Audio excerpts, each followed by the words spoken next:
اعوذ باللہ من الشیطان الرجیم بسم اللہ الرحمن الرحیم یا ایھا الناس اعبدوا ربکم الذی خلقکم والذین من قبلکم لعلکم تتقون۔ یا ایھا الناس، اے لوگو، اے انسانوں، اعبدوا تم عبادت کرو، ربکم اپنے رب کی، الذی جس نے خلقکم تم کو پیدا کیا، والذین اور ان لوگوں کو جو من سے قبل پہلے کم تم جو تم سے پہلے ہوئے، لعلکم تاکہ تم تتقون پرہیزگار بن جاؤ۔ کہ اے لوگو اپنے رب کی عبادت کرو جس نے تمہیں اور تم سے پہلے لوگوں کو پیدا کیا، اس امید پر کہ تم متقی یعنی پرہیزگار بن جاؤ۔ الذی جس نے جعل بنایا لکم تمہارے لیے الارض زمین کو فراشن بچھونا، والسماء اور آسمان کو بنا چھت، وانزل اور اتارا من السماء من سے السماء آسمان اور آسمان سے اتارا ماء پانی، فاخرجا پس نکالے بھی اس سے من الثمرات ثمرات ثمرہ کی جمع پھل، رزق لکم رزق لکم تمہارے لیے رزق، تو فلا تجعلوا پس لا نہیں تجعل تم بناؤ للہ اللہ کے لیے انداد شریک، وانتم اس حال میں تم تعلمون جانتے ہو۔ تو جس نے تمہارے نفع کے لیے زمین کو فرش بنایا اور آسمان کو چھت بنایا، اور پھر آسمان سے پانی نازل کیا اور پانی سے تمہارے رزق کے لیے کچھ پھل بھی پیدا کیے، لہٰذا تم اللہ کے لیے شرکا شریک نہ بناؤ جبکہ تم جانتے ہو۔ تین آیات مبارکہ جو آپس میں بڑا گہرا تعلق ہے، اس کا اگر ربط پچھلی آیات کے ساتھ جوڑا جائے تو اس کا مفہوم یہ بنتا ہے کہ اللہ تعالیٰ نے سورہ بقرہ کے شروع سے یہاں تک جو مومنین ہیں، پھر کفار ہیں اور پھر منافقین ہیں، ان کا ذکر فرمایا ہے، اور ان میں سے ہر ایک کے خاص کا ذکر بھی فرمایا ہے کہ مومنین نے قرآن مجید کو ہدایت سے نفع اٹھایا، قرآن مجید کی ہدایت کو اپنایا، وہ غیب پر ایمان لائے، پھر نماز ادا کی، خدا کی راہ میں مال خرچ کیا، اور پھر دنیا اور آخرت میں فلاح پائی، جبکہ کفار نے کفر پر اصرار کیا اور ان کی ضد اور عناد کی وجہ سے ان کے دلوں پر مور لگا دی گئی، اور پھر ان کے لیے آخرت میں دردناک عذاب رکھا گیا۔ اور پھر منافقین، انہوں نے اپنے کفر کو مخفی رکھا اور اپنے ذوم میں خدا، اس کے رسول صلی اللہ علیہ وسلم اور مومنوں کو دھوکہ دیا، اور پھر ان کی خصوصیات کے متعلق دو بلیغ مثالیں اللہ تعالیٰ نے قرآن پاک میں ارشاد فرمائی۔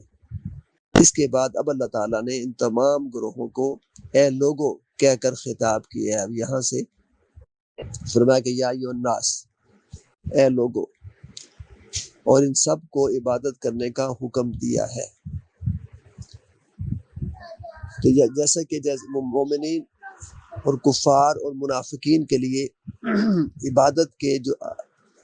حکم دیے گئے الگ الگ، اب اس کا یہاں معنی کیا ہے، اس کا مطلب کیا ہے؟ تو اس آیت میں مومنین، کفار اور منافقین کو عبادت کرنے کا جو حکم دیا گیا ہے، مثال کے طور پر مومنین کو عبادت کا حکم کا معنی یہ ہے کہ وہ زیادہ عبادت کریں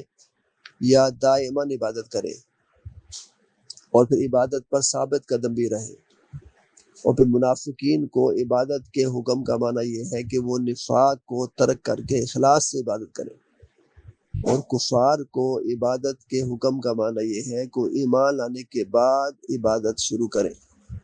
تو جس طرح کسی شخص کو نماز کا حکم دینا اس کو مستلزم ہے، لازم ہے کہ وہ پہلے وضو کرے اور پھر نماز پڑھے، اسی طرح کفار کو عبادت کا حکم دینا اس کو مستلزم اور لازم ہے کہ وہ پہلے اللہ تعالیٰ کی وحدانیت پر ایمان لائیں اور پھر اس کی عبادت کریں،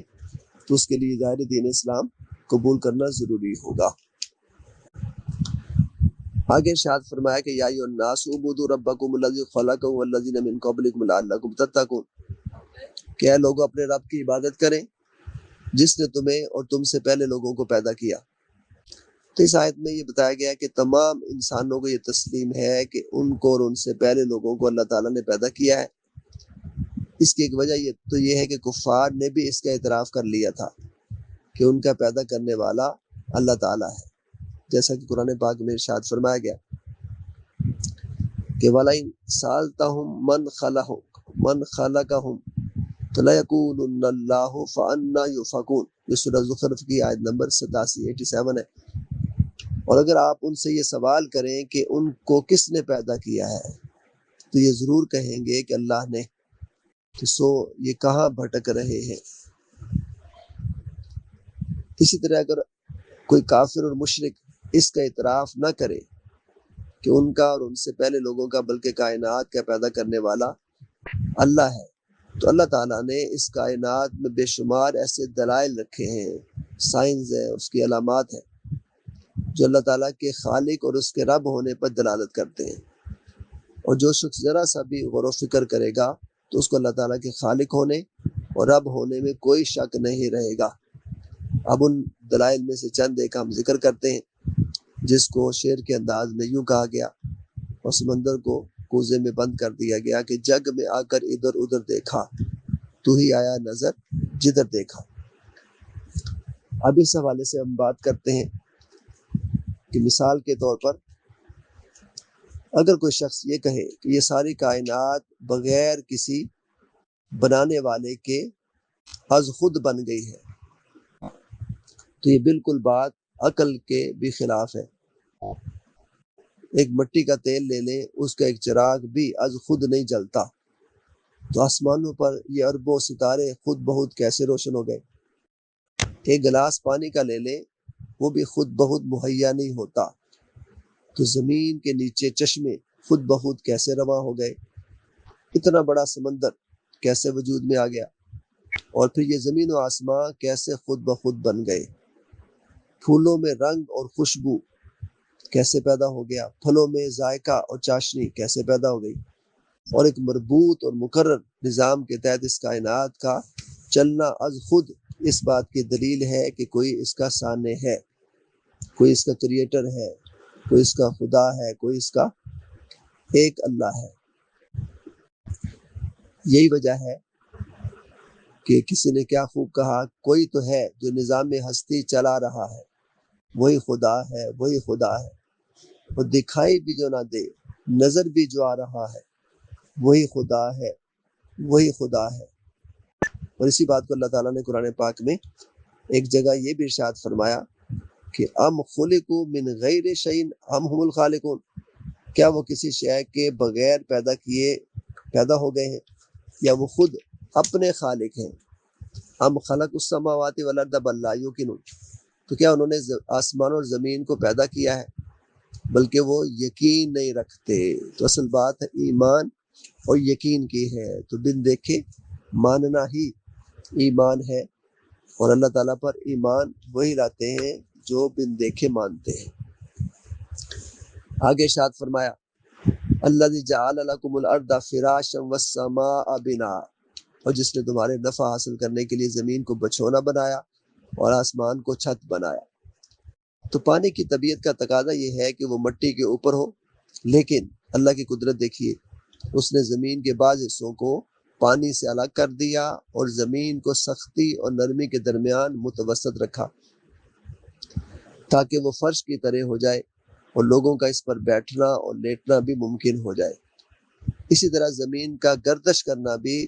اس فرش ہونے کے خلاف نہیں ہے۔ جیسے لوگ بحری جہاز میں جب سفر کرتے ہیں تو جہاز حرکت کر رہا ہوتا ہے اور وہ اس پر بستر بچھا کر سو رہے ہوتے ہیں، اور اس کو قرآن پاک نے یوں ارشاد فرمایا سورہ الفاتر میں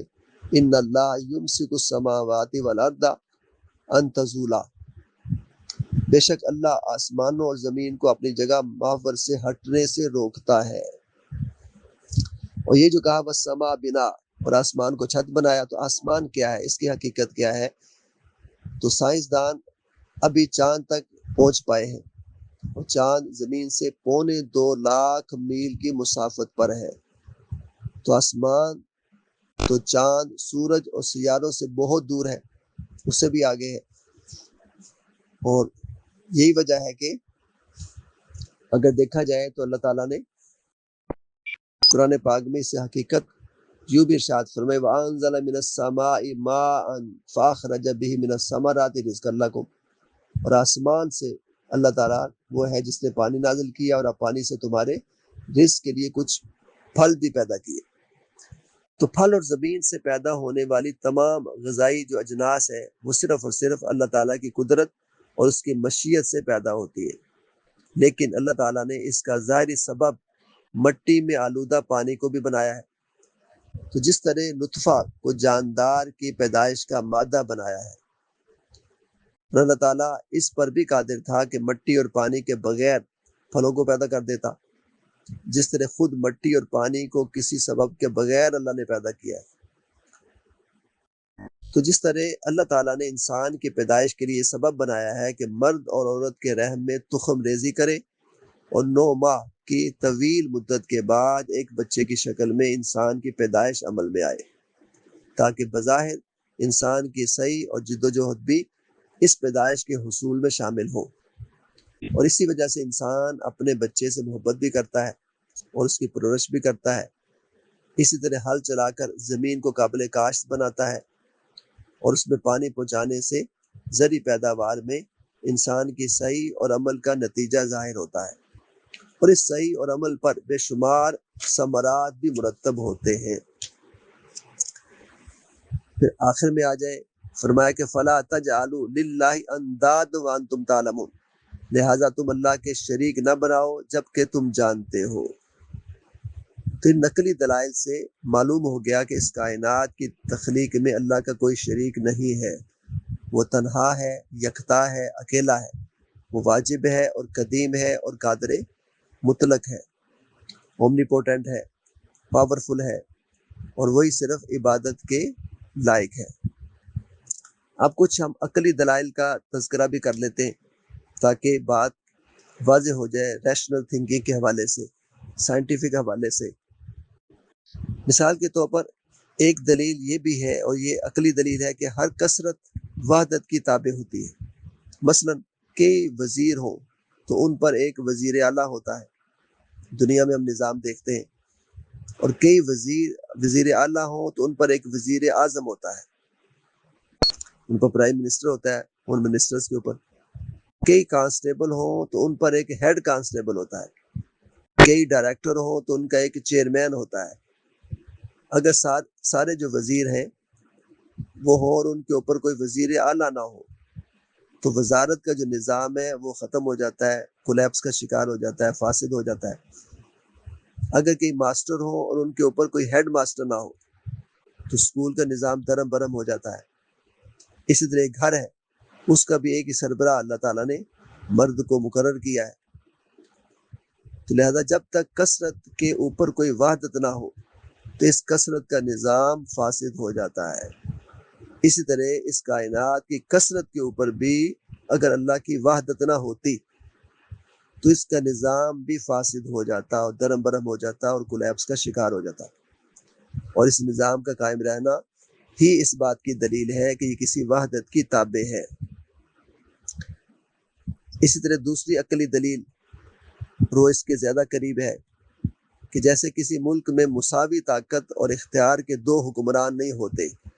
کسی ملک کو آپ دیکھ لیں، اس کا ایک ہی حکمران ہوتا ہے جس کے پاس سب سے زیادہ پاور ہوتی ہے۔ جہاں پارلیمانی نظام ہے وہاں صرف ایک با اختیار وزیر اعظم ہوتا ہے، اور جہاں صدارتی نظام ہے وہاں صرف ایک با اختیار صدر ہوتا ہے۔ اگر کسی ملک میں 2 مساوی اختیار کے حکمران ہوں تو وہاں کا نظام نہیں چل سکتا، اس وجہ سے ایک کو پاور دینا پڑتی ہے۔ چونکہ وجہ یہ ہے کہ پھر 2 اگر ہوں گے تو ان میں اختلاف ہوگا، ٹکراؤ ہوگا،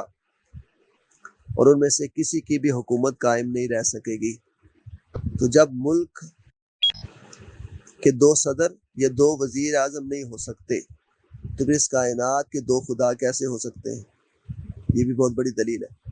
اسی کو شعر کے انداز میں یوں کہا گیا تھا: اگر ہوتے دنیا میں 2 خدا تو رہا کرتا دونوں میں جھگڑا سدا، ایک کہتا میری سنو، دوسرا کہتا میرے بنو، ایک کہتا جاؤ دنیا میں بارش کرو تو دوسرا کہتا نہیں آج تو ہے دھوپ کا فیصلہ۔ تو ان عقلی اور نقلی دلائل سے معلوم ہوا کہ اللہ تعالیٰ ایک ہے، وحدہ لا شریک ہے، اور اسی کی عبادت کرنی چاہیے، اسی کے سامنے سر جھکانا چاہیے، اسی سے مانگنا چاہیے۔ تو اللہ تعالیٰ ہم سب کو اللہ تعالیٰ پر کامل ایمان رکھنے کی توفیق عطا فرمائے۔